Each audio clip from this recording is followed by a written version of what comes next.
The Lord be with you. and with your spirit. A reading from the Holy Gospel according to Matthew. Glory to you, O Lord.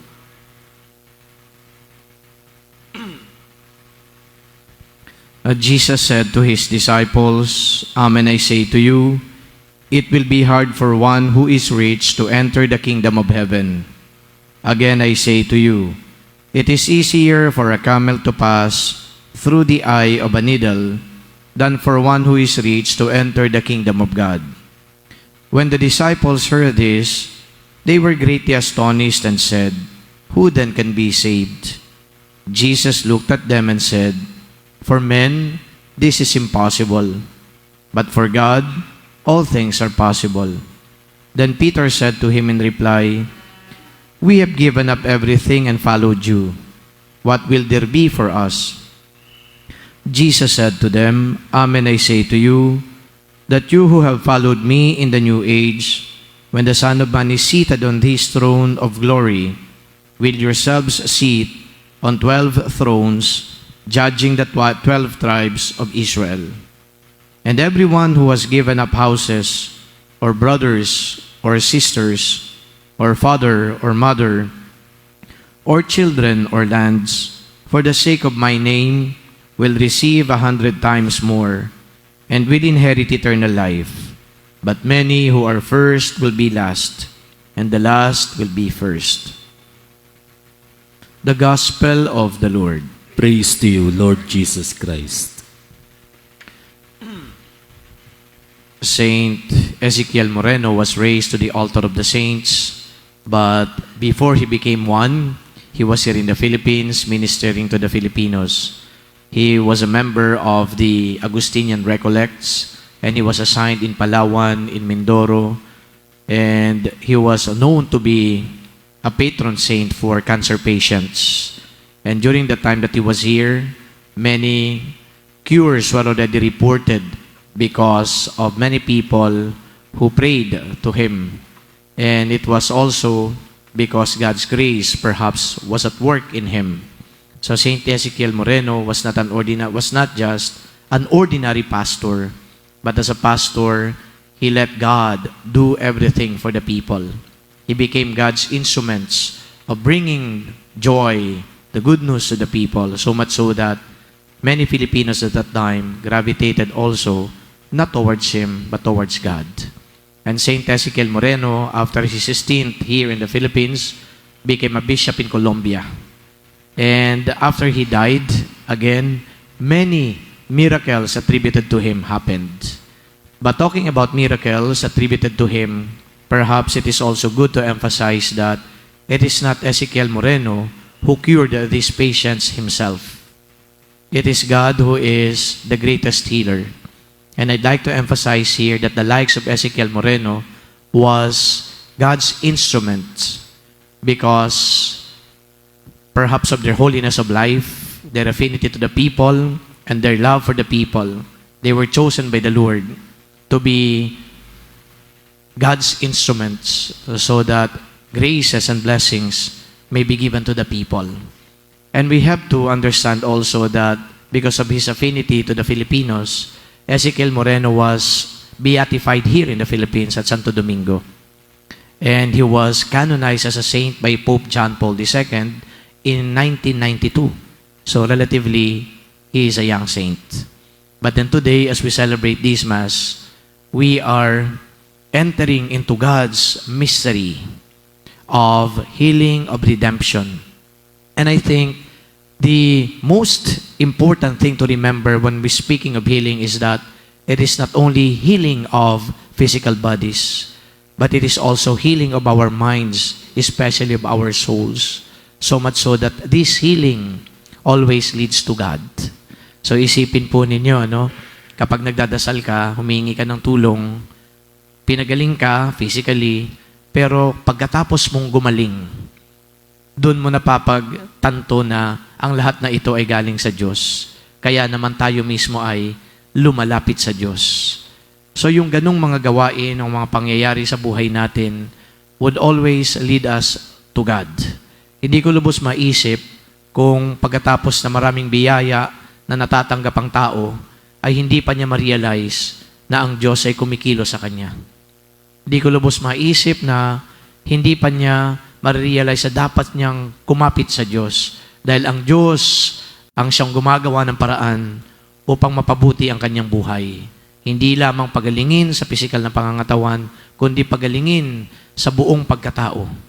So I think, my dear friends, brothers and sisters, this is the message of the life of Ezekiel Moreno. Before healing took place, he was preaching the gospel, telling the people about God's love, telling the people about the presence of God in their lives, that even if there are sufferings, there may be challenges and difficulties along the way, God is present. Yun ang ginawa ni Ezekiel Moreno. Ang Diyos, kapiling nila. Ang Diyos ay kasama nila, hindi sila pababayaan. At itong si Ezekiel Moreno ay tunay nga na naging daluyan ng biyaya ng Panginoon.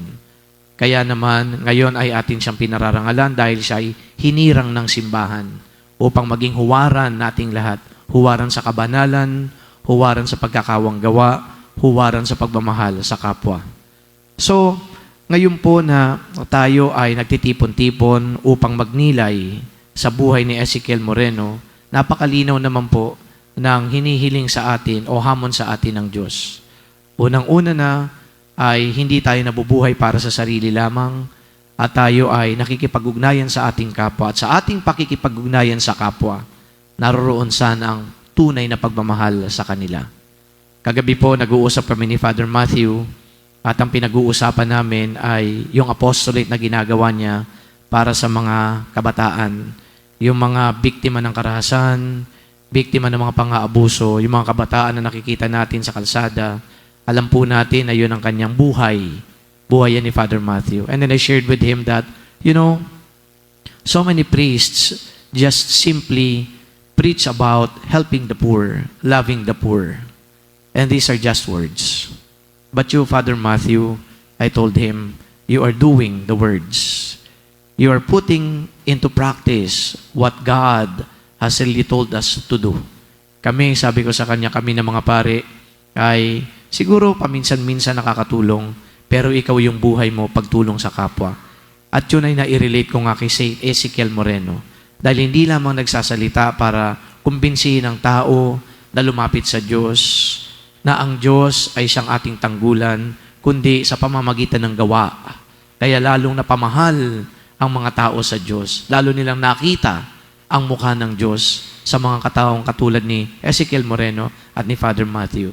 And Father Matthew would just simply or humbly not accept all the praises, but he just simply told me that napakahirap. He was actually telling me that hindi ganun kadali, pero kinakailangan gawin. Kasi kapag hindi itinuloy yung ganitong mga gawain, lalong kawawa yung mga inaalagaan nila ngayon dahil wala na maglilingkod sa kanila. So I'm talking about doing good.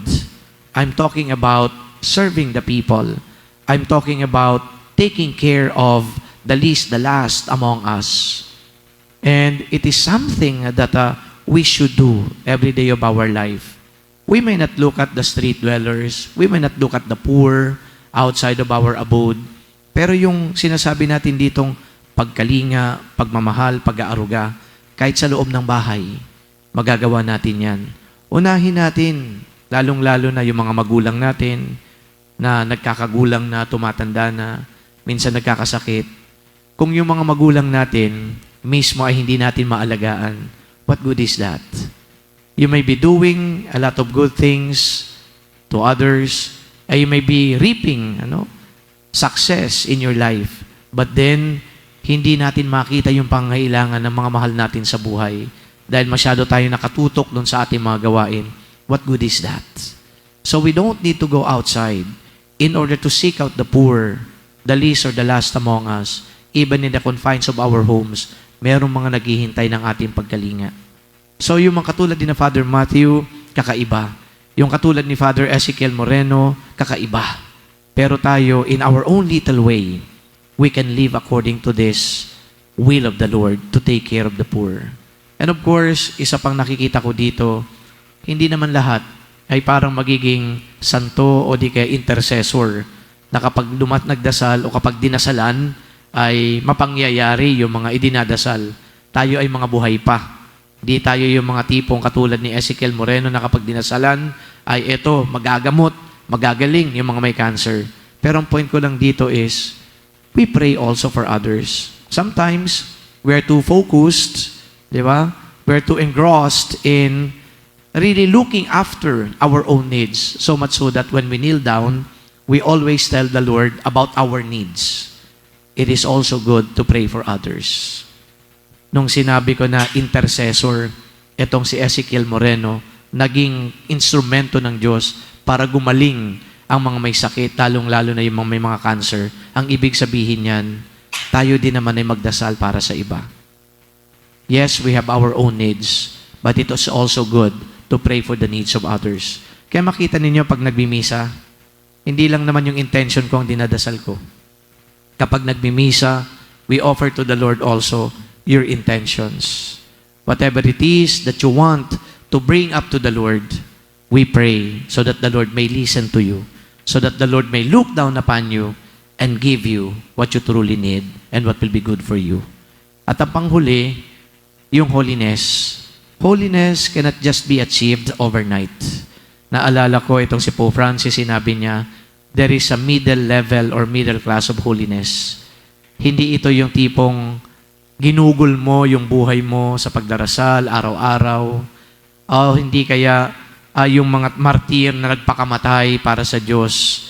In the middle, sabi ni Pope Francis sa kanyang encyclical noon o pastoral exhortation, sabi niya, alam nyo yung middle class of holiness, yung tinutupad mo lang yung mga gawain mo sa araw-araw. Ikaw ay nangangalaga sa may sakit. Ikaw ay hindi nagpapabaya sa pamilya mo. Nagpo-provide ka sa kanila. And you do these simple things with utter commitment and love. That's the middle class of holiness. So lahat pala tayo ay pwede maging banal. Not in the sense of the saints that we honor today, but yung pagpapakabanal na yung maliliit na gawain, ginagawa natin na merong pagmamahal at ino-offer natin sa Diyos. That's the kind of holiness, I think, that is fitted for all of us. So when we celebrate today the feast of St. Ezekiel Moreno, let us be reminded of all these things that we talked about, that we reflected on. And may the Lord continue to inspire and guide us so that at the end of the day, hindi man tayo makanonize katulad ni Ezekiel Moreno, at least sa mata ng Diyos, we have done our part. And in parting, sabi dito sa gospel, napakahirap daw para sa mga mayayaman ang pumanik o pumasok sa kaharian ng Diyos. But if you are holy, because you have done a lot of good, and you have loved much, it won't be difficult for you to enter the kingdom of God. In fact, God is waiting for you. Amen.